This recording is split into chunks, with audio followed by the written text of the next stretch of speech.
kemuliaannya mengatasi bumi dan langit. Biar kehidupan kita terus meninggikan nama Yesus Tuhan. Haleluya.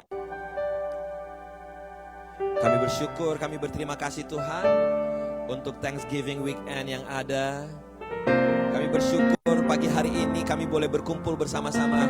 Lord, thank you for this morning, a new day, a new month. And we are so grateful, Lord Jesus, for your faithfulness, kesetiaan-Mu Tuhan di dalam kehidupan kami. Kami mau tinggikan nama-Mu Tuhan, kami mau memuliakan nama-Mu Yesus Tuhan. Haleluya. Thank you Lord Jesus. Yang terutama di dalam hidup ini, meninggikan nama Yesus. Yang terutama di dalam hidup ini, meninggikan namanya. Dari awal sekali lagi katakan, yang terutama di dalam hidup ini, meninggikan nama Yesus. Yang terutama di dalam hidup ini, memuliakan namanya. Haleluya, haleluya. Saya mau cinta Yesus. Haleluya, haleluya. Saya mau cinta Yesus. Berapa dari Anda yang tahu lagu ini angkat tangan? Berapa dari Anda yang tahu lagu ini? Yuk kita puji Tuhan lewat lagu ini. Yang terutama di dalam hidup ini, meninggikan nama Yesus. Yang terutama di dalam hidup ini, memuliakan namanya. Haleluya, haleluya. Saya mau cinta Yesus. Haleluya, haleluya. Saya mau cinta Yesus.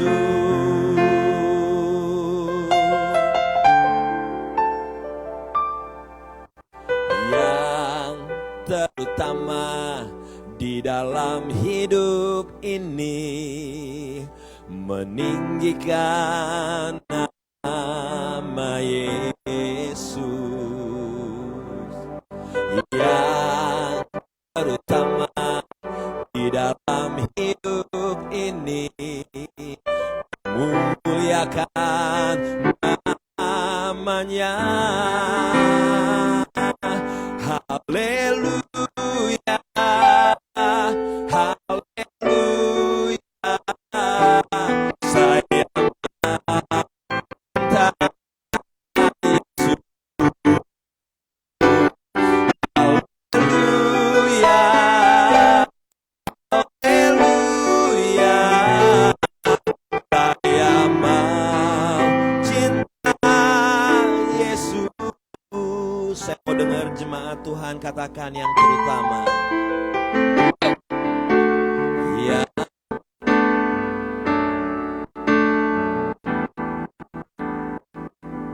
Bagaimana?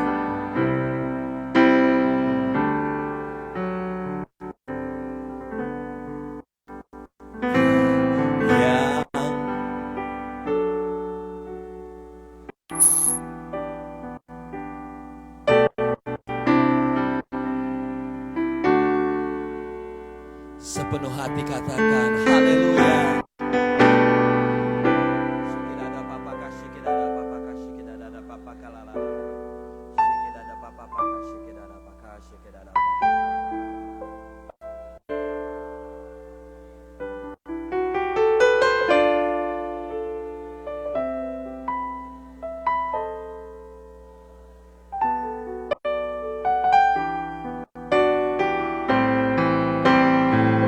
Sama-sama kita berdiri. Yuk, yang bisa berdiri katakan haleluya. Haleluya. Cinta Yesus.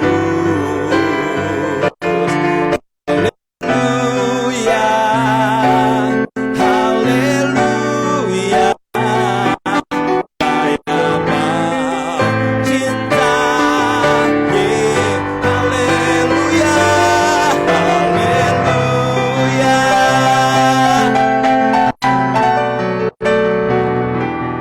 Saya mau cinta Yesus. Haleluya. Haleluya. Saya angkat kedua tangan kamu, angkat kedua tanganmu, katakan haleluya. Haleluya. Haleluya. Yes, angkat kedua tanganmu, katakan haleluya. Haleluya. Saya mau cinta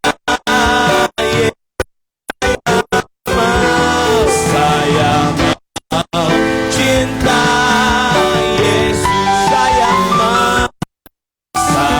mau cinta Yesus. Pengurapan Tuhan turun di tempat ini atas gereja Tuhan. Pengurapan turun atas setiap kami yang ambil bagian di dalam pelayanan hari ini. Lord, your fresh anointing come upon your church, come upon your servants, everyone who take part on this service this Sunday morning. Bukan kuat, bukan gagah kami Tuhan, tapi rohmu ya Tuhan. Kami siap Tuhan memuji memuliakan nama Tuhan. We are ready Lord to praise your name in Jesus' name, and everyone say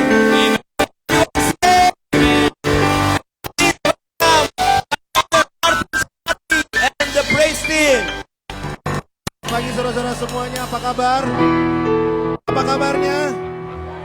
Sebelum kita mulai, kita boleh nggak berikan salam minimal ke 5 orang, bilang hari Happy Thanksgiving gitu saudara-saudara.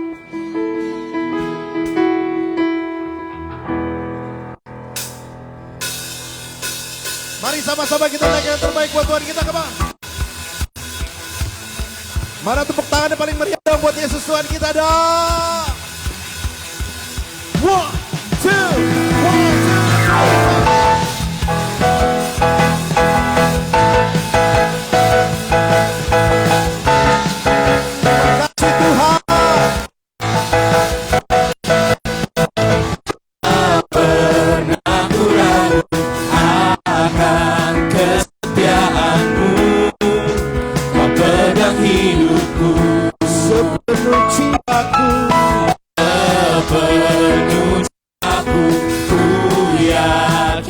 percaya kau pulang. Katakan Yesus. Yesus kau dalam hidupku, berkuasa percaya untuk selamanya. Hanya kau Tuhan, sumber kekuatan, kuasamu tercurah bagiku senantiasa. Denganmu Tuhan, ku tak berjalan dari kemuliaan sampai kemuliaan selamanya.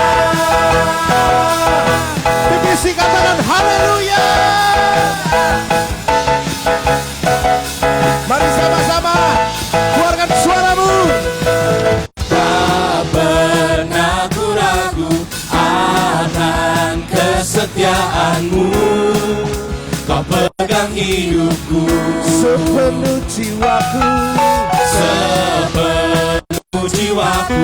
Ku yakin dan percaya Kau tuntun langkahku. katakan Yesus. Yesus, Kaulah Raja dalam hidupku, berkuasa berjaya untuk selamanya. Hanya Kau Tuhan, sumber kekuatan, kuasa-Mu tercurah bagiku senantiasa. Dengan-Mu Tuhan, ku kan berjalan dari kemuliaan sampai Sama-sama ikutin saya ya. Keluarkan suaranya. Wow, wow, wow, wow. Katakan Yesus.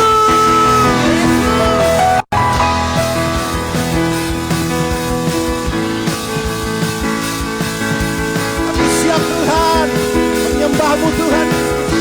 Katakan Yesus, come on. Yesus, Kaulah Raja dalam hidupku, berkuasa Katakan Yesus. Yesus, Kaulah Raja dalam hidupku, berkuasa berjaya untuk selamanya. Hanya Kau Tuhan, Ngerang.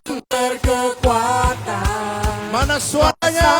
tercurah Bagiku senantiasa. dengan-Mu Tuhan, ku kan berjalan dari kemuliaan sampai kemuliaan. Hanya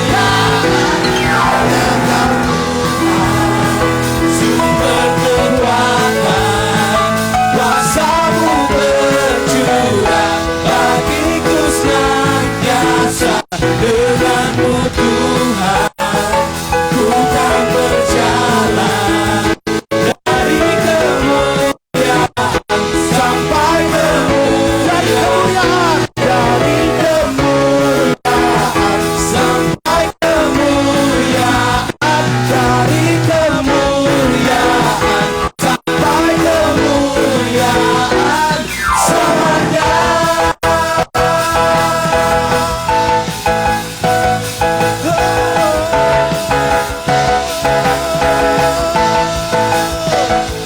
Katakan haleluya. Masih mau lagi? Masih mau lagi? Yes. Bila kanan kirinya semangat buat Tuhan dong. Here we go.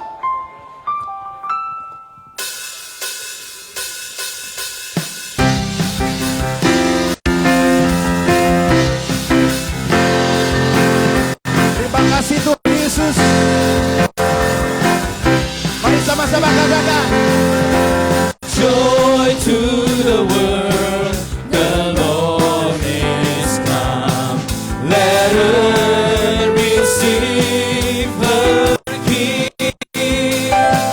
Let every heart prepare Him room. And heaven and nature see, and heaven and nature see, and heaven and nature see. Haleluya. Katakan. Joy to the world, the Savior reigns. Let all their songs implore. While fields and flood, while fields and plain, repeat the sounding joy, repeat the sounding joy, repeat the sounding joy. Sama-sama katakan.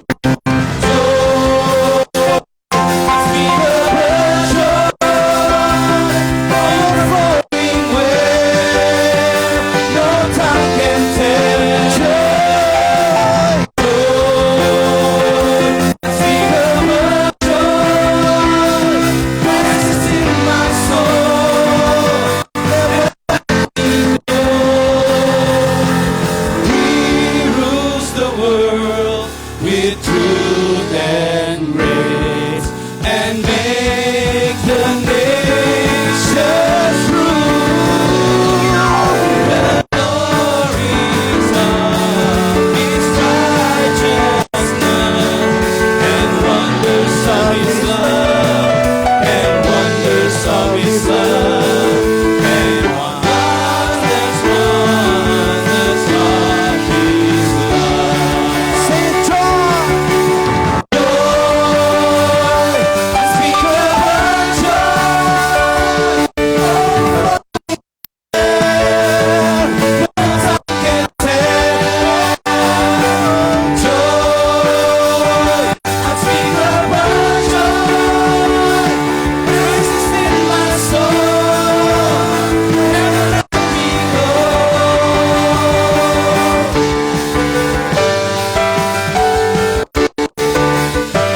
unspeakable joy, overflowing away, no time can tell.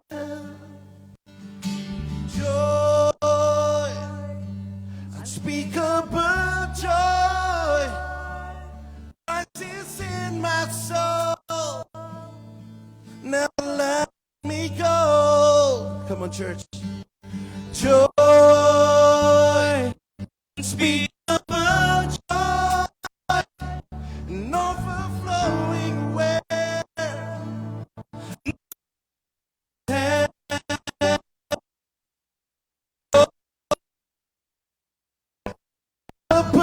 Joy rises in my soul.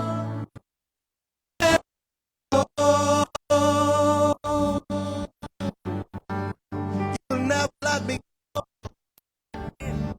You will always be with us. Thank you, Lord.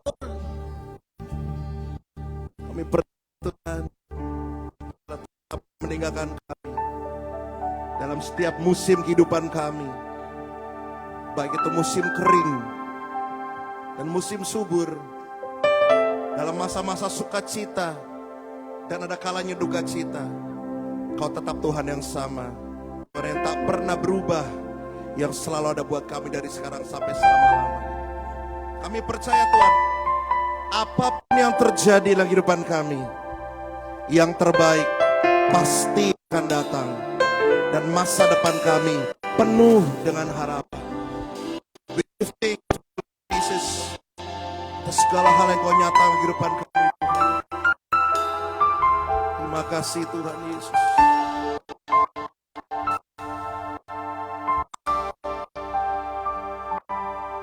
Tak pernah kau meninggalkanku, kau Tuhan menyertaiku, lewati setiap musim dalam hidup. Nyata kuasa-Mu dalamku, firman-Mu yang selalu hiburku, memberi kekuatan. Sialah setiap rasa takut dan ragu, jiwa dalam-Mu. BBC yang terbaik pasti akan masa depan. Ku penuh harapan, tangan Tuhan selalu menjaga tiap langkahku. Yesus kau mengasihiku. Boleh saya dengan tepuk tangan paling buat Yesus Tuhan kita, saudara-saudara. Mari sama-sama katakan, tak pernah kau meninggalkanku, kau Tuhan yang menyertaiku, lewati setiap musim dalam hidupku. Nyatalah kuasa-Mu dalamku, firman-Mu yang selalu hiburku, memberi kekuatan segala situasi.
Percaya Tuhan. That the best is yet to come, Jesus.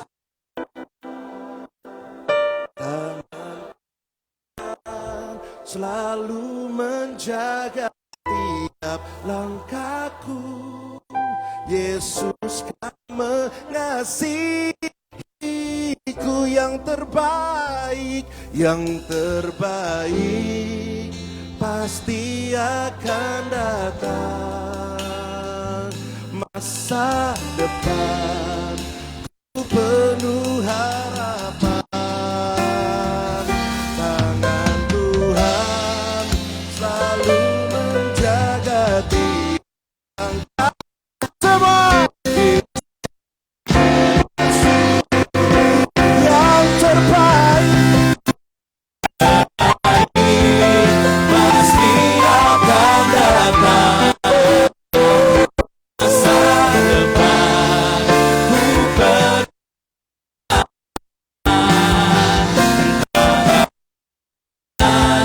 selalu tiap langkahku. Yesus kau mengasihi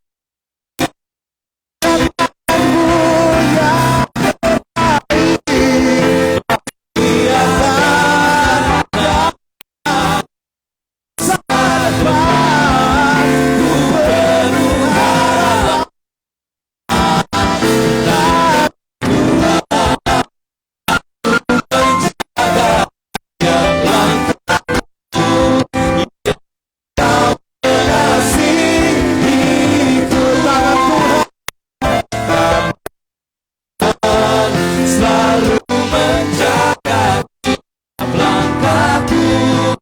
Yesus kau mengasihi. Tangan Tuhan selalu menjaga tiap langkahku. Yesus kau mengasihiku.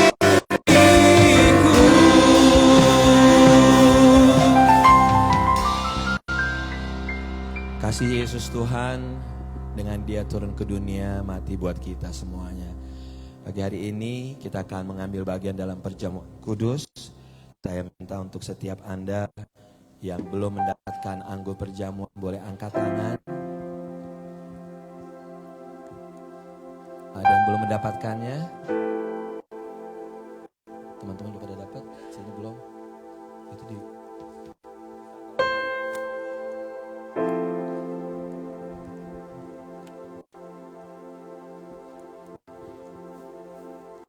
Asya, tolong bantuin yang belum dapat. Yes, thank you Ibu Misko.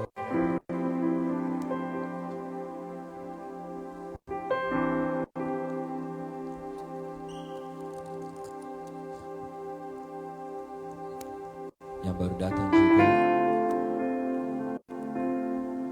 Thank you Lord.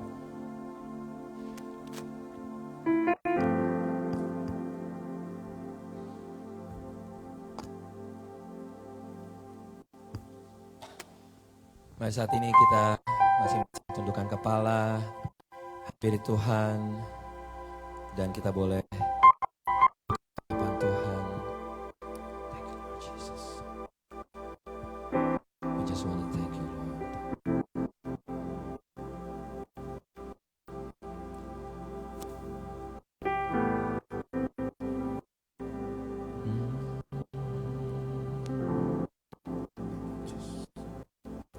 Mari kita siapkan roti di tangan kanan kita, angkat tinggi-tinggi. Pada malam sebelum Yesus disalibkan, Yesus duduk makan sama teman-teman terbaiknya. Yesus ambil roti, mengucap syukur atasnya, dan memecah-mecahkannya. Dan Yesus berkata, inilah tubuhku yang diserahkan bagi kamu, perbuatlah ini jadi peringatan akan aku. Pagi hari ini di awal dan bukan ini. Tapi kita mau memperingati pengorbanan Kristus Yesus. Kita mau memperingati kasih Tuhan, penerimaan Tuhan atas kita semua. Anda percaya di tangan kanan Anda melambangkan tubuh Kristus Yesus? Mari kita sambut dengan iman di dalam nama Yesus.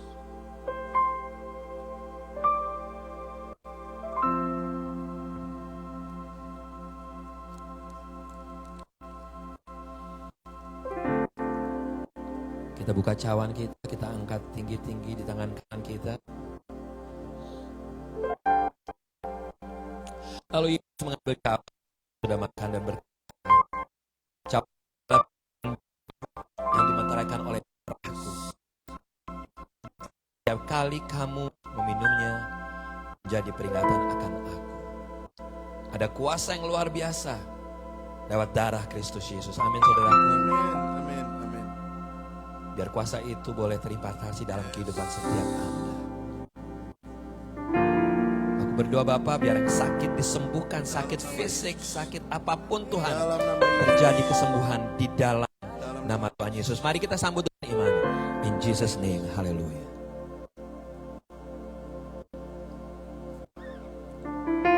Tempat Anda masing-masing ucapkan syukur saudaraku. Haleluya. Thank you Lord Jesus. I love you, Lord, for your mercy never fails me.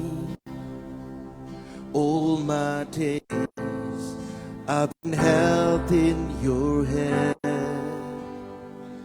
From the moment that I wake up until I lay my head, I will sing of the goodness of God. Come on, church. All my life you have been faithful. And all my life you have been so good.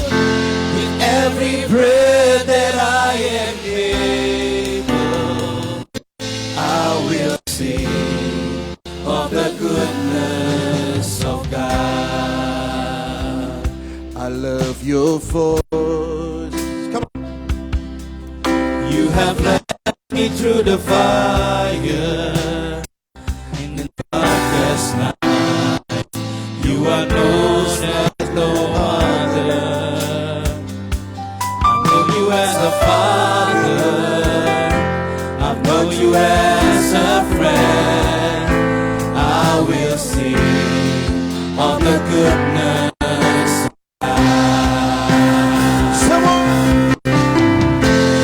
All my life you have been faithful.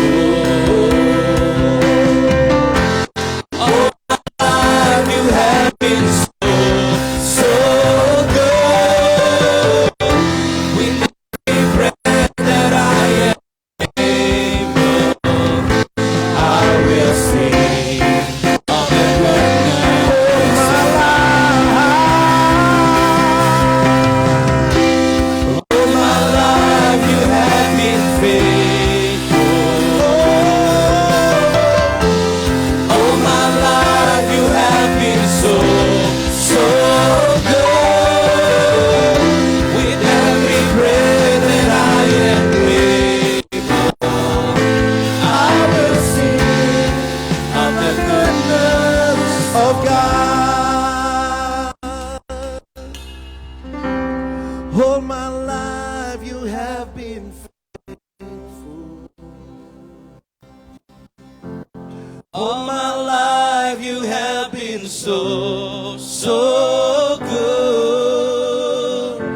With every breath that I am able, I will sing of the goodness of God. All my life you have been faithful. All my life you have been so good. With every breath that I am able, I will sing of the goodness of God. All my life you have been faithful.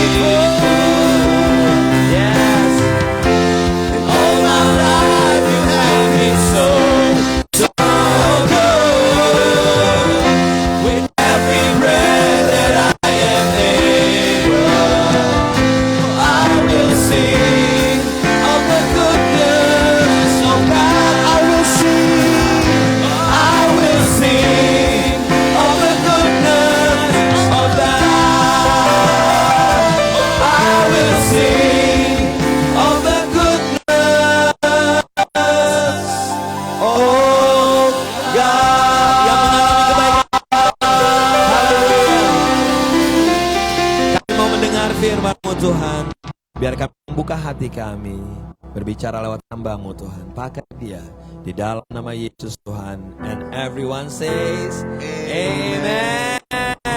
You be seated. Sekali lagi tadi saya sudah katakan, tapi pagi hari ini saya mau katakan lagi. Happy Thanksgiving everyone. Happy Thanksgiving. Alright, I'm gonna call all middle schoolers. Middle schoolers, please follow Chema on the back. Yes, all middle schoolers, follow Chema. Yes. Kalau boleh jujur di antara kita, berapa yang berhasil di dalam Black Friday shoppingnya? Ada berapa orang yang berhasil? Berhasil buang-buang duitnya? Oke. Pagi hari ini saya mau menyampaikan announcement singkat. Pertama-tama kita kasih tepuk tangan dulu untuk teman-teman kita yang berjeri lelah kemarin di dalam mempersiapkan retret, khususnya untuk Andy Cindy. Thank you so much. Dan juga saya mau ingetin teman-teman Praise and Worship, semuanya dari yang youth sampai yang semua yang terlibat di dalam Praise and Worship, nanti jam 12:30 setelah kebaktian 2, kita akan kumpul sama-sama untuk ada workshop bersama Martin Sunardi. So stay di sini apa di Upper Hall? Di Upper Hall ya. Di Upper Hall kita akan ada workshop untuk Praise and Worship. Semuanya yang terlibat di dalam Praise and Worship diundang untuk hadir. Dan kalau Anda buka di dalam buletin, akan ada Christmas Celebration tanggal 13 Desember. Ini gabungan antara pre-K-nya Pack Center sama Sunday School. And also nanti ada another event for our Sunday School itself. Sekali lagi, ini tanggal 13 Desember dari jam 4 sampai jam 6 sore. Di tempat ini, ajak orang tua, ajak teman-teman semua segala macam. Dari jam 4 sampai jam 6 sore. Terus saya mau mengundang Anda untuk Toy Drive. Toy Drive, kalau Anda ada toy yang masih baru, yang mau disumbangkan, Anda bisa membawanya ada box di depan sini, ada box di Upper Hall, untuk Anda tinggal masukin aja box-box ini. Paling lambat tanggal 10 Desember kita akan ngumpulin Toy Drive ini. Alright, kita memasuki hari yang baru, kita memasuki bulan yang baru. It's already terakhir di tahun 2024 ini. It's a last month in 2024. Dan tema kita di bulan ini, I bring you good news. Aku memberitakan kepadamu kesukaan besar. Yuk, silent cellphone kita masing-masing. And just pay attention ke depan. Pagi hari ini beliau yang memimpin kita selama 3 hari di dalam retret. So, coming from Indonesia, Australia, please welcome PPT untuk Pastor Jonathan Patiasina atau Bang Jo.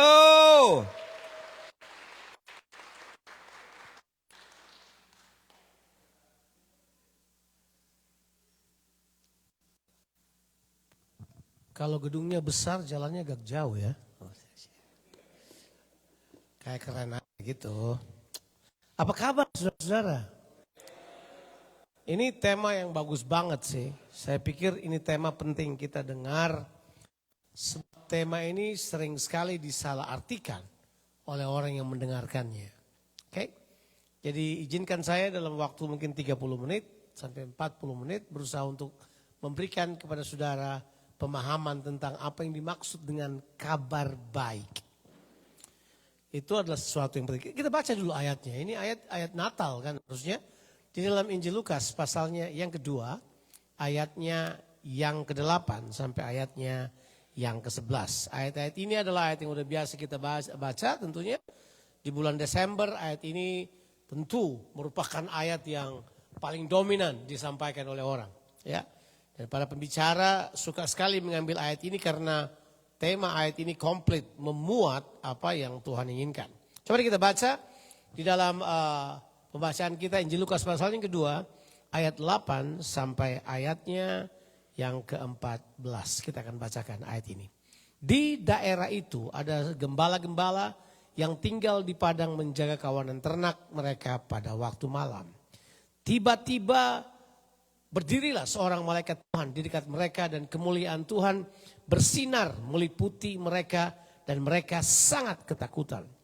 Lalu kata malaikat itu kepada mereka, jangan takut, sebab sesungguhnya aku memberitakan kepadamu kesukaan besar untuk seluruh bangsa. Hari ini telah lahir bagimu juru selamat, yaitu Kristus Tuhan di kota Daud. Dan inilah tandanya bagimu, kamu akan menjumpai seorang bayi dibungkus dengan lampin dan terbaring dalam palungan. Dan tiba-tiba tampaklah bersama-sama dengan malaikat itu sejumlah besar bala sorga yang memuji Allah, katanya, kemuliaan bagi Allah di tempat yang maha tinggi, dan damai sejahtera di bumi di antara manusia yang berkenan kepadanya. Kata yang saya garis bawahi adalah, sungguhnya aku memberitakan kepadamu kesukaan besar untuk seluruh bangsa. Memberitakan kepadamu kesukaan besar bagi seluruh bangsa. Ini sebuah statement yang powerful. Memberitakan kepadamu. Apa yang dia beritakan? Itu yang pertama sekali kata Injil muncul di Alkitab. Kalau sudah buka kata memberitakan kesukaan besar itu datang dengan kata Evangelion. Itu punya pengertian adalah yang dia kabarkan adalah Injil. Jadi pemberita Injil pertama di sini adalah malaikat. Malaikat yang berkata, I'm coming to you, bring you a good news. Not only good, but a great news. Sebuah berita yang luar biasa besar. Kemudian dia berkata, hari ini telah lahir bagimu juru selamat, yaitu Kristus Tuhan di kota Daud. Nah, apa maksudnya? Nah, ini mari kita bahas dulu kata good news. Bilang dulu, good news.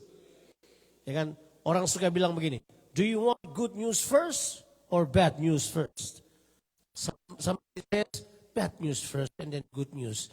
Somebody would say, yeah, bad news first and then good news first and then bad news. It doesn't matter, it's a news. Tapi yang Tuhan sampaikan buat kita adalah great news. Apa itu great news? Hari ini telah lahir bagimu siapa? Juru selamat, yaitu Kristus Tuhan di kota Daud. Simpan ayat 11 ini, sebab ayat ini akan memberitahukan kepada kita mengapa ini adalah the greatest news ever happened in the history of humankind. Mengapa ini merupakan berita yang paling dahsyat dalam sejarah hidup manusia. Nah, mari kita lihat dulu. Yang dimaksud dengan good news di sini, Evangelion itu bukan kabar baik biasa. Jadi kalau saya bilang, saya terima kabar baik, bukan kabar baik seperti ini. Misalnya seorang opa berkata, saya dapat cucu, saya bahagia. Ini kabar baik, bukan kabar baik kayak begitu. Lebih daripada itu. Oh, saya dapat gaji lebih, saya dapat promosi. Saya berikan kepadamu kabar baik bahwa saya dapat promosi. Itu bukan kabar baik yang seperti itu. Apalagi kabar baik yang lain. Saya dapat green card, itu kabar baik. Enggak, ini kabar baik yang lebih dari kabar baik itu. Sebab kabar baik ini adalah kabar baik yang dinantikan berabad-abad lamanya. Apakah kabar baik itu? Ini kabar baiknya. Tuhan datang. God comes. Dia datang sebagai apa dulu? Dia cuma datang sebagai juru selamat. Dia datang sebagai raja. Itu kabar baiknya. So kabar baiknya adalah Tuhan datang sebagai raja. Itu maksudnya. Di ayat yang kita baca, di mana ada kata raja di situ? Kata Kristus itu sebenarnya artinya adalah the anointed king. Cuman di generasi sekarang, karena orang tidak pernah menggambarkan Kristus sebagai raja, Kristus digambarkan sebagai juru selamat. Pernah dengar para pengkhotbah dari 500 tahun yang lalu berkata kepada kita, arti daripada Kristus adalah Yesus penyelamat. Enggak, itu bukan artinya. Kristus itu punya arti tersendiri. Kata Kristus itu berasal dari bahasa Yunani Christos, yang artinya adalah the anointed king, raja yang diurapi. Jadi bukan cuma diurapi, tapi dia adalah apa? Raja yang diurapi. Padanan kata Kristos di bahasa Ibrani adalah Mashiach, yang kita kenal dengan istilah apa? Mesias. Kata Mesias artinya apa? Raja yang diurapi, sama dengan Kristus. Mesias itu bukan cuma sekedar penyelamat. Mesias itu raja, Pak. Jadi Tuhan berkata, dia datang sebagai raja. Dan tema ini bukan tema biasa. Tema ini sudah lama dinubuatkan oleh Alkitab. Bahkan berita Injil itu sendiri bukan ide baru. Jadi waktu Yesus, setelah malaikat memberitakan kabar baik, Yesus kemudian menjadi pribadi yang pertama yang memberitakan Injil. Betul nggak? Coba kita baca ayatnya. Di Matius pasalnya yang keempat. Kita lihat Matius pasalnya yang keempat. Kita lihat dulu ayat tersebut. Matius pasalnya yang keempat, kita akan baca beberapa ayat di situ. Kita akan lihat beberapa ayat tentang bagaimana Yesus memberitakan Injil Kerajaan Allah. Kita baca ayatnya ke-23. Jadi setelah Yesus dicobai dan kemudian dia pergi menemukan murid-muridnya, dia kembali dari semuanya. Alkitab berkata ayat 23. Yesus pun berkeliling di seluruh Galilea, ia mengajar dalam rumah-rumah ibadat dan saudara? Memberitakan Injil Kerajaan Allah. Jadi beritanya Yesus jelas, Injil Kerajaan Allah. Apa itu Injil? Kabar baik bahwa raja yang datang. Kenapa orang perlu raja? Mengapa? Mengapa kabar baiknya bahwa kita perlu raja? Apa enaknya diperintah oleh raja? Tuh Inggris gak berkembang tuh diperintah oleh raja. Kita sekarang hidup di zaman demokrasi. Apa enaknya? Enggak, Alkitab beritahukan pada kita. Diperintah oleh raja, ide Allah. Itu bukan ide manusia. Itu ide Allah. Dan Allah mau dari tahun ke tahun, dari waktu ke waktu menjadi pemerintah atas umatnya. Karena kalau Tuhan yang memerintah, Alkitab bilang, bersukacitalah bumi. Mazmur 97, Mazmur 98 beritahukan pada kita, the Lord reigns, let the earth rejoice. Kalau Tuhan memerintah, bumi bersukacita. Kalau Tuhan memerintah, kebenaran ikut memerintah. Kalau Tuhan memerintah, tidak ada kepalsuan, tidak ada kekacauan, semuanya hidup dalam damai sejahtera. Itu ditulis oleh Alkitab. Kalau Tuhan memerintah, makanya dia beritahukan bahwa Yesus datang kembali memberitakan kerajaan Allah. Nah, mari saya tunjukkan pada saudara. Apakah Injil Kerajaan Allah ini sudah ada di perjanjian lama dan dibuatkan oleh para nabi? Ternyata yes. Yes. Nah, kalau saudara mau ikuti dengan saya, kita sedikit aja, enggak usah panjang-panjang karena waktu saya juga terbatas. Di dalam kitab Yesaya pasalnya ke-40. Yuk kita pergi ke kitab Yesaya pasalnya ke-40. Siapa yang sudah pernah baca kitab Yesaya? Siapa yang belum pernah baca kitab Yesaya? Siapa yang tidak tahu bahasa Indonesia? Bahasa Inggris sekarang dia. Kitab Yesaya itu adalah kitab yang paling menarik menurut saya. Nah, kitab Yesaya itu terbagi dua bagian besar. Kalau sudah baca kitab Yesaya itu terbagi dua bagian besar. Bagian yang pertama adalah Yesaya 1 sampai Yesaya 39. Jadi 39 pasal pertama itu Yesaya hanya bernubuat kepada bangsa Israel dan kepada masyarakat sekitarnya. Tapi tiba-tiba masuk ke pasal 40 sampai pasal 66 ada kurang lebih 27 pasal itu berisi tentang apa? Tentang sebuah berita baru yang Yesaya sebutkan sebagai pemulihan bangsa-bangsa. Jadi kalau saudara bawa Alkitab, saya nggak harap sih. Tapi adakah saudara masih bawa Alkitab buku? Masih ada yang bawa Alkitab buku? Dalam ruangan ini? Apa saudara masih bawa Alkitab? Saudara bawa handphone kan? Oh, iya betul saya tahu. Nah di handphone memang nggak kelihatan. Tapi if you go to the Bible, yang buku, saudara akan lihat bedanya. Sebab masuk pada pasal 40, memang judulnya seperti judul baru yang disodorkan. Judulnya adalah keselamatan bagi bangsa-bangsa. Sebelumnya enggak. Nanti saya tunjukkan mengapa. Nah, saya mau kita baca Yesaya 40 ini. Karena disinilah Yesaya mulai bernubuat dengan cara yang berbeda. Sebab Yesaya adalah seorang yang mengalami pengalaman melihat Tuhan. Saya percaya bahwa Yesaya melihat Tuhan. Bayangin, saya sudah bilang Yesaya 40, Tapi kita belum baca Yesaya 40 dulu. Kita baca dulu Yesaya pasal 6. Coba kita lihat Yesaya pasalnya yang ke-6. Ayat 1. Coba kita baca dulu. Yesaya pasal 6 ayat yang pertama. Saya tunjukkan pada saudara bahwa Yesaya ini adalah nabi yang melihat Tuhan. Dia tulis dengan jelas. Dalam tahun matinya Raja Uzia, aku apa? Aku melihat Tuhan duduk di atas tahta, tinggi apa? Menjulang dan ujung jubahnya memenuhi bait suci. Itu bercerita tentang Tuhan dan otoritasnya di atas bait sucinya. Ayat yang kedua. Terus dia bilang begini. Ayat kedua boleh? Ceritanya ada di ayat ini. Para serafim berdiri sebelah atasnya masing-masing mempunyai 6 sayap. 2 sayap dipakai menutupi muka mereka dan 2 sayap dipakai untuk menutupi kaki mereka. Dan 2 sayap dipakai untuk melayang-layang. Ayatnya yang ketiga. Lalu mereka berseru seorang dengan yang lain. Ada yang berkata mereka menyanyi. Ini berseru aja. Seorang kepada yang lain. Katanya, kudus, kudus, kuduslah Tuhan. Semesta alam, seluruh bumi penuh kemuliaannya. Akibatnya ayat yang keempat. Kita beritahu buat kita, kemuliaan Tuhan dinyatakan di seluruh bumi, ayat yang keempat, lalu asap turun. Maka bergorengnya Allah sama pintu, disebabkan suara yang berseru itu dan rumah itu pun penuhlah dengan asap. Ayat yang kelima, tiba-tiba Yesaya berkata apa? Lalu kataku, celakalah aku.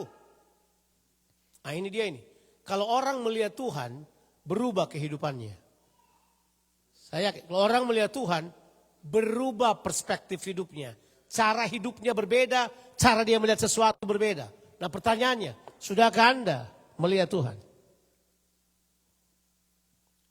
Aduh Pak Jonathan jangan macam-macam lah, masa orang melihat Tuhan sih. Alkitab bilang gak ada orang yang melihat Tuhan. Tapi Alkitab berkata, Yesaya melihat Tuhan dan dia berubah. Yang aneh adalah kata itu, dia berseru. Responnya waktu dia melihat Tuhan, dia berkata apa? Celakalah aku binasa. Sebab aku ini seorang najis bibir. Kaget enggak loh coba. Nabi tiba-tiba berkata, aku najis bibir. Kaget enggak kita? Dan memang betul kalau saudara baca, misalnya saudara baca dari pasal 1 sampai pasal yang kelima. Itu Yesaya punya nubuatan. Celakalah kamu yang bangun pagi-pagi udah nyampur-nyampur anggur. Celakalah kamu yang merencanakan kejahatan. Celakalah kamu, celakalah kamu, celakalah kamu. Tiba-tiba dia lihat Tuhan berubah. Celakalah aku. Itu yang kita sebut dengan kalau orang bertemu dengan Tuhan secara pribadi, the way they perceive something different. Mereka tidak akan hakimi orang, mereka lebih banyak melihat ke dalam, lebih banyak introspektif daripada keluar dan kemudian menghakimi orang menunjuk jari. Dia berkata celakalah aku. Begitu dia berkata celakalah aku najis bibir. My God, waktu saya baca ini, kenapa Nabi bisa najis bibir ya? Tapi dia berkata sesuatu, itu kekuatan budaya. Dia berkata begini. Aku tinggal di tengah-tengah bangsa yang apa? Najis bibir. Namun mataku telah melihat apa? Namun mataku telah apa? Melihat sang raja. So apa yang dilihat oleh Yesaya bukan cuma Tuhan sembarangan. Yang dia lihat adalah sang raja. Tuhan sebagai raja. Itu penting itu. Kita perlu melihat Tuhan sebagai raja.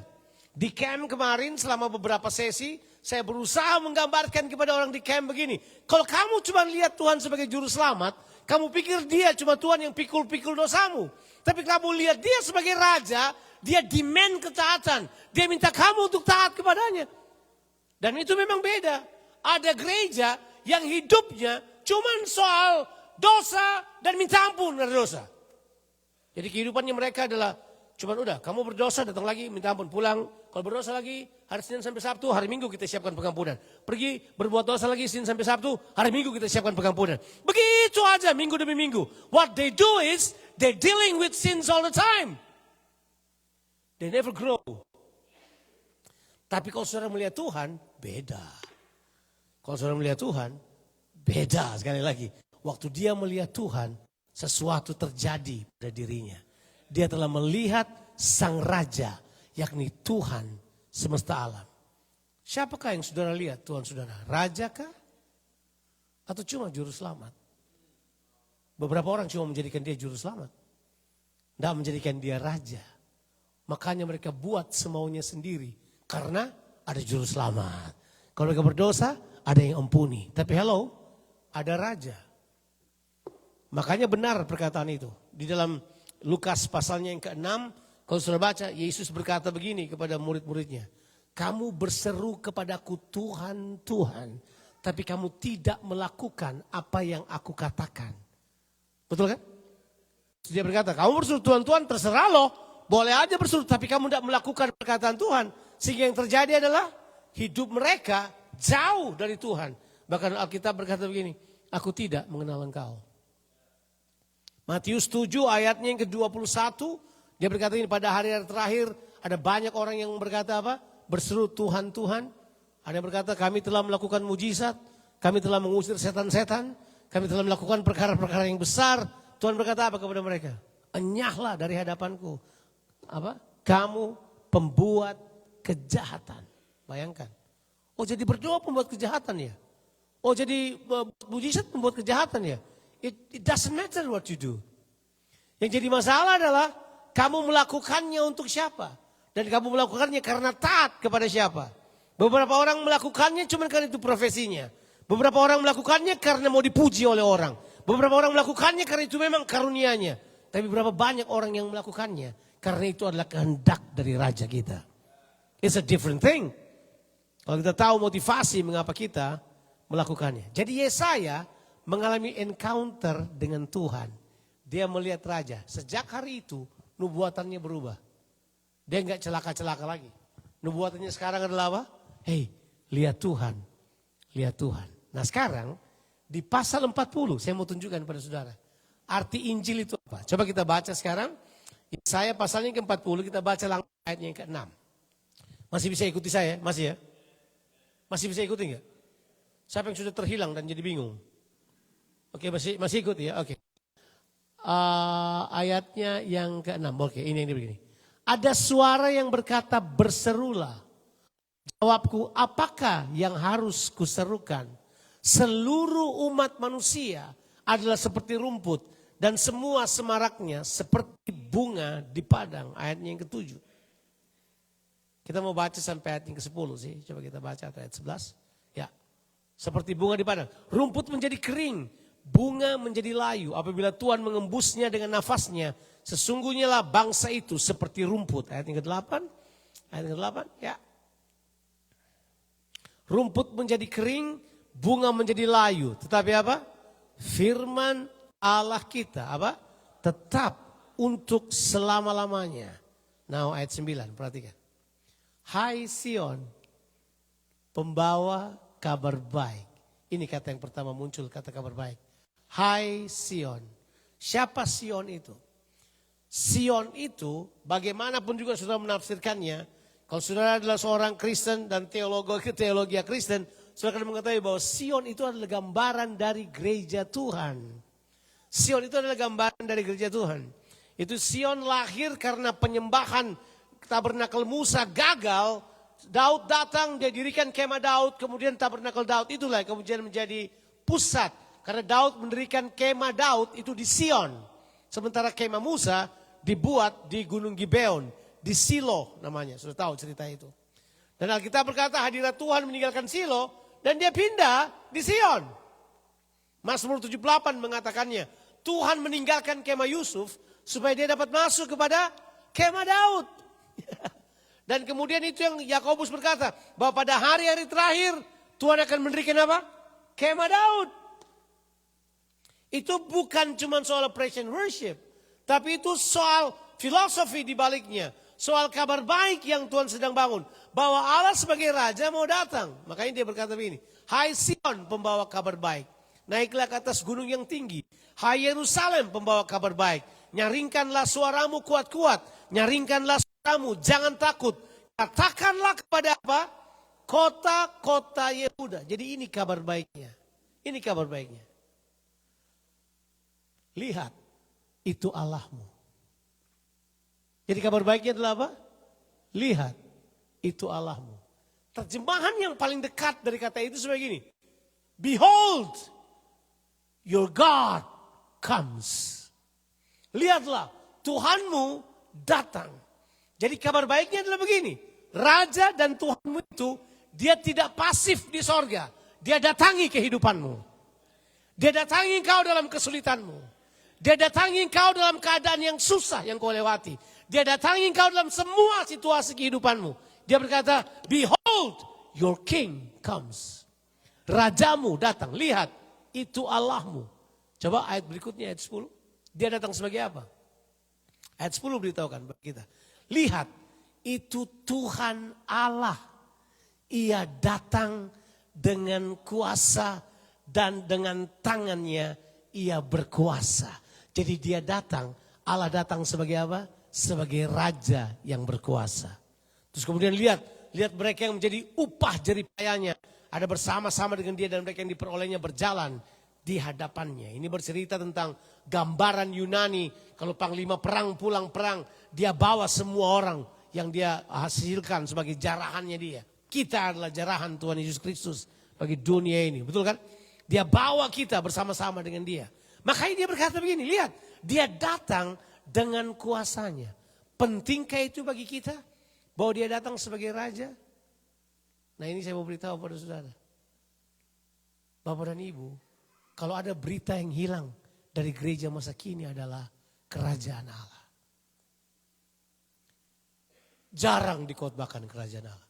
Orang mengkhotbahkan keselamatan, kenyamanan, orang mengkhotbahkan damai sejahtera, mereka jarang mengkhotbahkan kerajaan Allah. Sampai-sampai saking jarangnya dikhotbahkan kata kerajaan Allah atau kerajaan sorga, mereka udah ganti, mereka buang kerajaannya, yang mereka cuma ambil adalah sorganya. Sampai mereka berkata begini, bahwa Yesus itu adalah jalan ke sorga. Bahwa Yesus datang menawarkan sorga pada kita. Baca Alkitabmu di seluruh Injil. Yesus tidak pernah tawarkan sorga pada manusia. Dia tawarkan kerajaan sorga. Baca aja. I challenge you. Read your Bible. Tuhan tidak pernah menawarkan sorga pada manusia. Dia menawarkan kerajaan sorga. Tapi lihat pemahaman kita. Karena kita menganggap kerajaan tidak penting. Kita ambil sorganya, kita buang kerajaannya. Padahal yang Tuhan inginkan adalah kerajaannya. Dia menginginkan pemerintahannya berlaku dalam kehidupan kita. Untuk puluhan tahun, saya sebenarnya nggak enak ngomong ini, berasa kayak berupaya untuk menunjukkan apa begitu. Enggak, saya enggak berupaya untuk membuktikan sesuatu. Tapi saya mau katakan ini untuk tunjukkan pada saudara bahwa ada perubahan besar dalam cara saya berkhotbah, kurang lebih sekitar mungkin 20 tahun terakhir ini. Sebab saya telah berkhotbah 42 tahun lamanya. I've been preaching for 40 long years. Udah 42 tahun saya berkhotbah. Jadi kalau berkhotbah, itu udah kayak makanan sehari-hari. Itu memang karunia saya. Saya suka berkhotbah. Dari muda saya sudah berkhotbah. Berkhotbah di jalan-jalan, berkhotbah di sekolah-sekolah, berkhotbah di universitas, berkhotbah di mana aja saya sudah berkhotbah. Sudah. Saya telah berkhotbah di tengah-tengah rakyat jelata. Saya telah berkhotbah di depan pembesar-pembesar. Saya telah berkhotbah. Dan buat saya, it doesn't matter siapa yang mendengarkan Injil itu. Dan saya tidak tunggu respon mereka. Sebab tugas saya menyampaikan firman Allah. Mereka suka, mereka nggak suka. Mereka senang, mereka nggak senang. Mereka diberkati, mereka tidak diberkati. It doesn't matter for me. My job is to preach. Other than that, bukan tanggung jawab saya. Ini kemudian saya temukan. Baru 20 tahun terakhir ini. Saya berkhotbah tentang kerajaan. Saya berkhotbah tentang Allah adalah Raja. Saya berkhotbah tentang hal tersebut. Mengapa? Karena saya menemukan hal ini. Kita bisa khotbah apa aja, tapi kita buang Tuhan sebagai Raja. Padahal berita kedatangan Yesus itu benar-benar dia datang sebagai Raja. Jadi kan pertanyaannya simple. Pertanyaannya simple. Kalau saudara menerima kerajaan Allah, itu saudara menerima Tuhan sebagai Raja atas kehidupan saudara. Pertanyaannya kan di situ. Apakah Tuhan menjadi raja atas kehidupanmu? Apakah dia menjadi penguasa dalam kehidupanmu? Atau adakah penguasa lain dalam kehidupanmu? Kita sudah bahas kemarin bahwa di dunia ini cuma ada dua sistem. Sistem kerajaan kegelapan atau sistem kerajaan Allah. Siapa yang menguasai sistem kehidupanmu, it doesn't matter what you do. Kamu boleh pergi ke gereja, tapi kalau kau dikuasai oleh sistem kerajaan kegelapan, ibadahmu semuanya terarah kepada sistem di mana kamu menyembah. Makanya ada orang berkhotbah tapi hidup tidak sesuai dengan kehendak Allah. Ada orang kemudian bisa ada di mimbar mempertontonkan karunia-Nya, tapi hidupnya tidak diperintah oleh Allah. Saya beberapa waktu cuma bertemu dengan orang-orang yang kecewa dengan hamba Tuhan ini, kecewa dengan hamba Tuhan itu.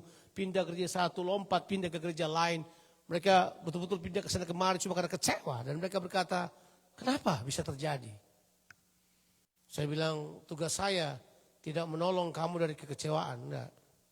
Sebab kekecewaanmu itu kamu harus urus sendiri dengan berjumpa dengan Tuhan. Sebab kekecewaan adalah pembunuh iman terbesar nomor 2. Saudara pasti tanya, nomor 1-nya apa Pak? Kenyamanan. Nomor 2 adalah kekecewaan. I've seen it around the world. Orang kemudian kecewa meninggalkan Tuhan. Dan itu terjadi di mana-mana. Mengapa? Karena ada orang-orang yang kelihatannya memimpin. Ada orang-orang yang kelihatannya mengerjakan kehendak Allah. Tapi mereka hidup di sistem kerajaan kegelapan.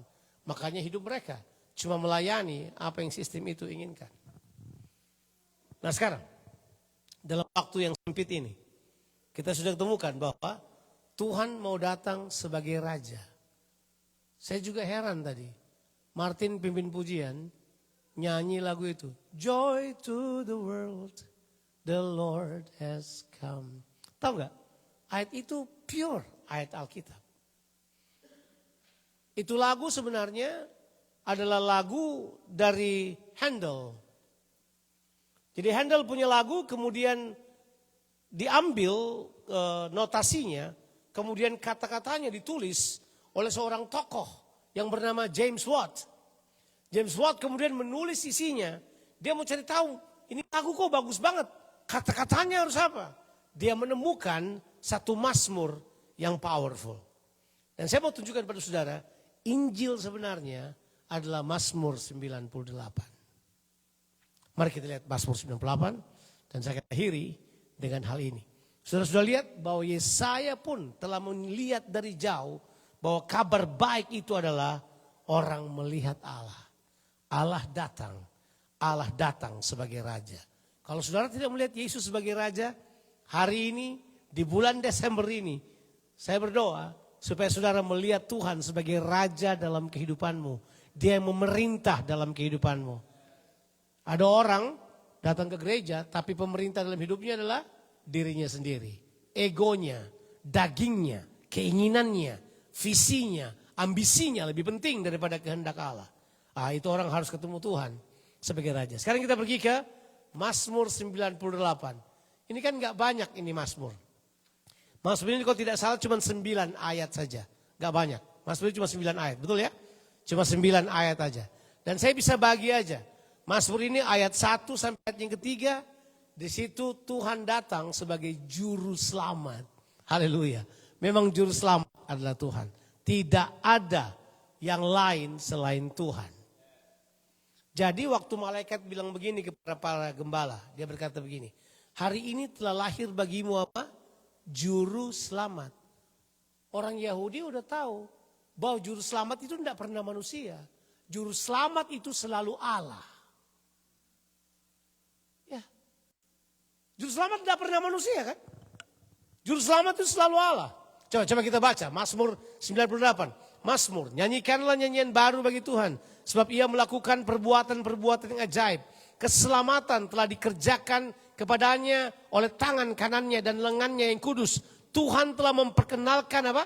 Keselamatan yang daripadanya. Telah menyatakan keadilan di depan mata bangsa-bangsa. Ia mengingat kasih setia dan kesetiaannya terhadap kaum Israel. Segala ujung bumi telah melihat apa? Keselamatan yang daripada Allah kita. 1-3 adalah apa? Tuhan sebagai apa? Juru selamat. Dan dia memang juru selamat. Oke, kita pergi ke Yesaya, boleh nanti kita balik ke sini. Tapi coba kita pergi ke Yesaya pasalnya ke-43. Ini sudah masuk di penglihatan Yesaya setelah pasal 40. Yesaya 43, saya mau kita baca ayatnya yang ketiga. Coba kita lihat ayat yang ketiga. Apakah itu tepat?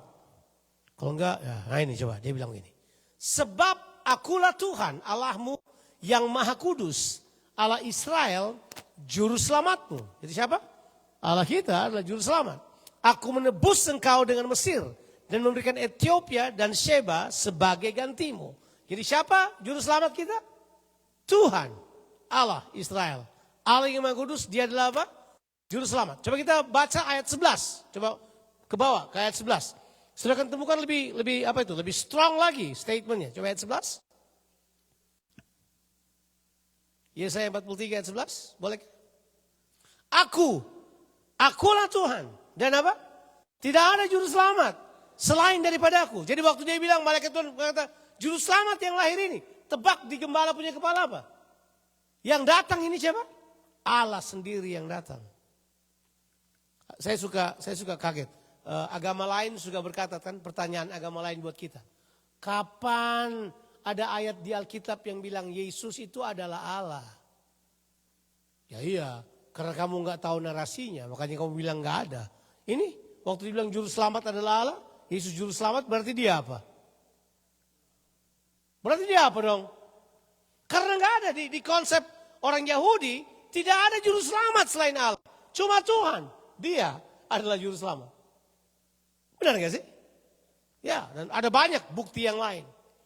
Ya, saya hampir ngomong ini, mudah-mudahan saya tidak ngomong itu. Bisa panjang. Tapi, mari saya beritahu pada saudara. Juru selamat, Yesus Kristus ini, dia adalah juru selamat yang beda. Ya, ada banyak juru selamat yang lain kan. Tapi juru selamat yang satu ini, dia menebus saudara untuk kekal. Satu kali untuk selamanya. Kekal, saudara dibebaskan, saudara dimerdekakan. Juru selamat itu adalah penebus. Dia membeli saudara, mengambil saudara kembali. Dia kemudian membawa saudara keluar dari dosa. Supaya dosa tidak perlu datang lagi pada saudara. Kalau saudara masih berbuat dosa, itu masalah saudara. Itu kan masalah juru selamat. Karena penebusan itu memindahkan saudara.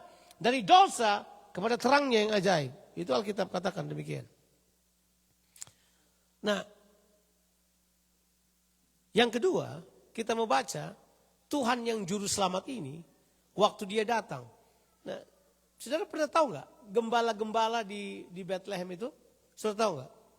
Saudara pasti pernah dengar khotbah yang berkata, oh gembala-gembala itu lambang bahwa ini adalah orang-orang miskin yang didatangi dari Tuhan datang. Enggak.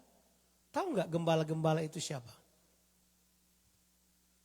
Gembala-gembala yang menjaga kawanan domba di Bethlehem, sudah tahu apa? Siapa nggak? Ada yang tahu nggak itu?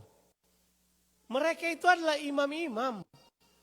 Mereka itu adalah imam-imam dari Allah yang menggembalakan domba untuk domba-domba itu dipersembahkan sebagai korban. Jadi mereka bukan gembala biasa.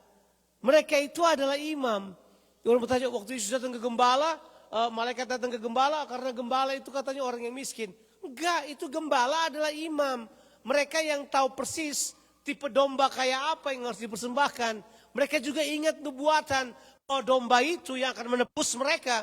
Itu ada di pemikiran mereka. Jadi waktu mereka lihat bahwa, hey, yang datang ini juru selamat. Mereka langsung teringat bahwa mereka dipersiapkan untuk mempersembahkan korban. Bahwa juru selamat itu adalah domba yang tersembelih, itu dia. Jadi mereka tahu konsepnya. Bukan mereka nggak tahu, makanya mereka pulang dengan bersuka cita. Mereka bukan orang yang tak terpelajar. Mereka itu adalah imam-imam. Nggak tahu apa saudara belajar apa tidak. Tapi saudara pernah pergi ke Israel? Sudah pernah lihat Israel? Pernah? Belum pernah. Kalau saudara pergi ke Israel, bait suci itu dan kota Yerusalem, itu nggak ada peternakan di situ. Jadi nggak ada rumput di situ untuk pelihara domba yang dipersembahkan. Jadi mereka memberi makan domba-dombanya di mana? Di lembah di bawahnya yang namanya Bethlehem. Jadi mereka kemudian menggembalakan di situ di Efrata. Jadi makanya domba-domba itu digembalakan di Efrata supaya mereka dapat dipersembahkan di bait Allah. Jadi gembala ini bukan gembala yang tidak mengerti nubuatan Alkitab. Makanya waktu mereka pergi, mereka lihat persis yang dikatakan oleh malaikat itu. Mereka pulang dengan bersuka cita. So mereka tahu yang lahir ini dia memang juru selamat. Dia adalah Allah. Yang kedua adalah, kita kembali sekarang ke, oke waktu saya sudah mau habis. Coba kita pergi kembali lagi ke Mazmur tadi 98. Sudah ya? Nah, dari ayat 4, ayat yang ke-6, dia datang sebagai raja. Jadi kabar baik, dia datang sebagai juru selamat, dia tanggung dosamu. Yang kedua, dia datang sebagai raja. Bersorak-sorai bagi Tuhan, hai seluruh bumi, bergembiralah, bersorak-sorai dan bermasmurlah. Bermasmurlah bagi Tuhan dengan kecapi dan lagu yang nyaring, dengan nafiri dan sangkakala. Nyaringkan suara, bersorak-soralah di hadapan Raja, yakni Tuhan. Jadi yang kedua, ayat 4 sampai ayat yang ke-6, itu bercerita sebagai Tuhan adalah Raja. He is the King. Saya tidak perlu bahas hal tersebut. Saya sudah bahas dari tadi. Tapi ingin saya bahas adalah ayat berikutnya. Ayat 7 sampai 9. Ini, biarlah gemur laut serta isinya, dunia serta yang diam di dalamnya. Biarlah sungai-sungai bertepuk tangan dan gunung-gunung bersorak-sorai bersama-sama di hadapan apa? Tuhan. Sebab dia datang untuk apa? Menghakimi bumi. Ia akan menghakimi dunia dengan keadilan dan bangsa-bangsa dengan kebenaran. 1 sampai 3 Tuhan adalah juru selamat, 4 sampai 6 Tuhan adalah raja, 7 sampai 9 Tuhan adalah hakim. Apa bedanya kalau Tuhan adalah hakim? Mengapa kalau Tuhan jadi hakim mengadili? Itu dibilang ini gunung bersorak-sorai, lautan bertepuk tangan, semua memuji Tuhan. Mengapa? Sebab kalau Tuhan menghakimi, dia menghakimi dengan adil. Dan saya baca di Alkitab, Tuhan menghakimi. Bedanya judge di dunia ini dengan Tuhan, kalau Tuhan menghakimi, dia menghakimi secara restoratif. Dia menghakimi dengan jalan menanggung. Jadi kira-kira kalau saya bilang cerita gampangnya ini. Misalnya Pastor Aldo adalah terdakwa. Anda terdakwa dan Anda akan dihukum seumur hidup. Kamu akan dihukum mati. Orang sedih dong. Tapi Tuhan berkata apa? But don't worry. It's on me. I take it. Itu yang namanya pengadilan yang restoratif. Penghakimannya adalah restorasi.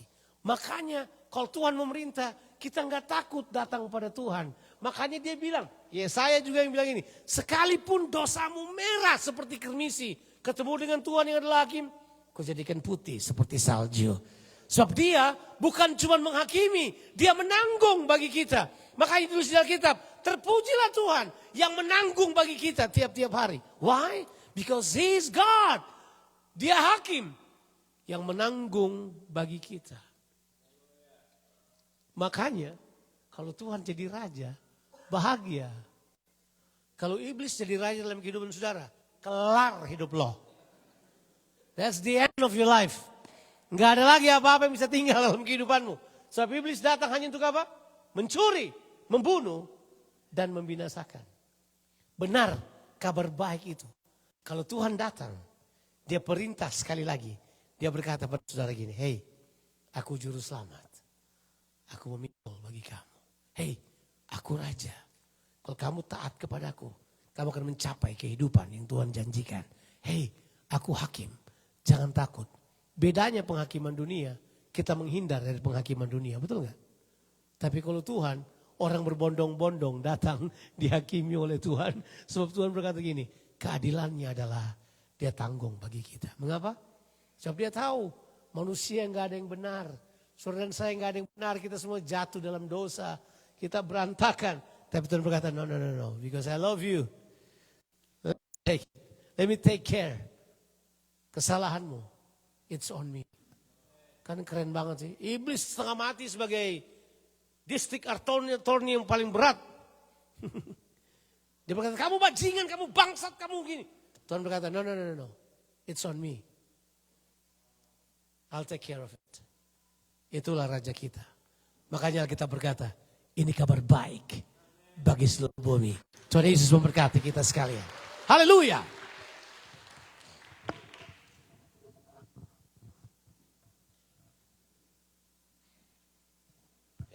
Anda diberkati, mari kita sama-sama bangkit berdiri saudaraku. Kita responi firman Tuhan pada pagi hari ini.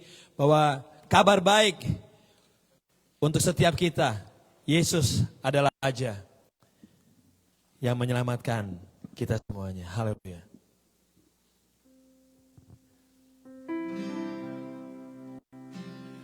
All my life you have been faithful. All my life you have been so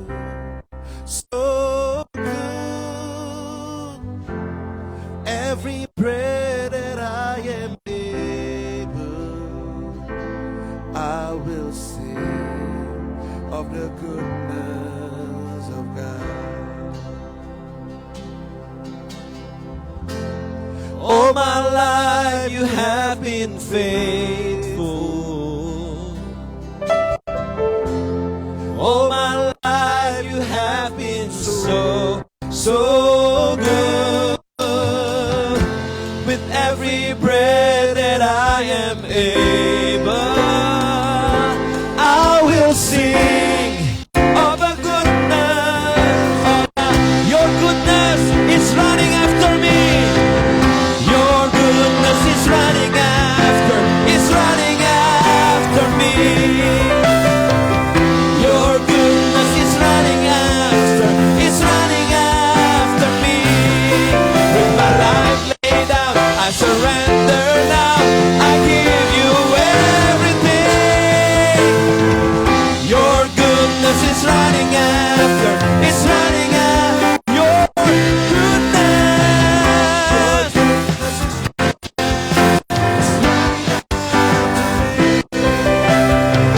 Your goodness is running after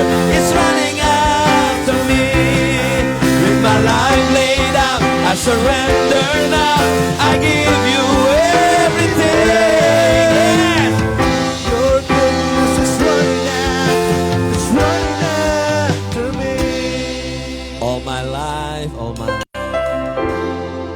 my life you have been faithful. Amen, Lord. All my life you have been so good. Every breath that I am able, I will sing of the goodness of God. I will sing of the goodness of Biar Engkau God. sendiri yang memateraikan firman Tuhan di dalam kehidupan kami. You seal your words, Lord Jesus. Dan biar continue Roh Kudus berbicara buat setiap kami. Roh Kudus yang menjawab setiap kebutuhan kami. Dan biar kebenaran firman Tuhanlah yang akan memberikan kekuatan buat setiap kita. Di dalam nama Yesus Tuhan. Haleluya. Amin. Saudaraku, mari kita siapkan persembahan kita. Dan setelah ini sama-sama juga kita bisa fellowship sama-sama di Text Cafe. Saya undang Anda. Untuk Anda yang belum tergabung di dalam care group, ayo ngobrol, ada call yang nantinya yang mau tanya-tanya atau dengan care group leaders yang ada. Mari kita bawa amplop persembahan kita, persembahan kasih kita, perpuluhan kita, ucapan syukur kita. Bapa di surga, kami bersyukur berterima kasih untuk kebaikan Tuhan membawa kami selama 11 bulan ke belakang. Pagi hari ini kami membawa persembahan kasih kami, perpuluhan kami Tuhan. Kami bawa dengan hati yang penuh dengan ucapan syukur. Kami bawa karena kami mengasihi Tuhan. Terimalah Tuhan, materaikan Tuhan. Biar bisa dikelola dengan benar oleh pengurus di gereja ini. Terus kami mau berdoa Tuhan, untuk setiap kami, teman-teman kami yang mungkin dalam keadaan lemah tubuh sakit, baik di rumah sakit, kuasa darah Yesus menjamah setiap keluarga kami. Untuk kami yang butuh pekerjaan, Tuhan Engkau buka jalan saat tiada jalan. Dan terus Bapa, biar kehidupan kami, kehidupan keluarga kami, kehidupan gereja ini terus jadi berkat jawaban untuk kota Philadelphia. Saudaraku, mari bersama-sama kita berdoa. Doa Bapa kami. Bapa kami di dalam surga, dikuduskanlah namamu, datanglah kerajaan-Mu, jadilah kehendak-Mu di bumi seperti di surga. Berikanlah kami pada hari ini makanan kami yang secukupnya, dan ampunilah kami akan kesalahan kami, seperti kami juga mengampuni orang yang bersalah pada kami. Dan janganlah masukkan kami ke dalam pencobaan, tetapi lepaskan kami daripada yang jahat. Karena Engkau yang punya kerajaan dan kuasa dan kemuliaan sampai selama-lamanya. Gereja Tuhan, angkat kedua tangan, pulanglah dengan kasih dan damai Tuhan. Tuhan yang mengarahkan wajahnya dan menyinari engkau dengan sinar kemuliaan-Nya. Kuat kuasa Roh Kudus yang menyertai Anda saat masuk, saat keluar. Tuhan sendiri yang memperluas daerah kekuasaan-Mu ke kiri, ke kanan. Dan apa yang Kau kerjakan Tuhan buat berhasil. Jadilah terang, Jadilah garam, jadilah orang-orang yang memberitakan kabar baik untuk dunia ini. Segala hormat, puji, syukur hanya bagi Yesus Tuhan dari sekarang sampai selama-lamanya. Gereja Tuhan sama-sama katakan, amin. To God be the glory. Haleluya.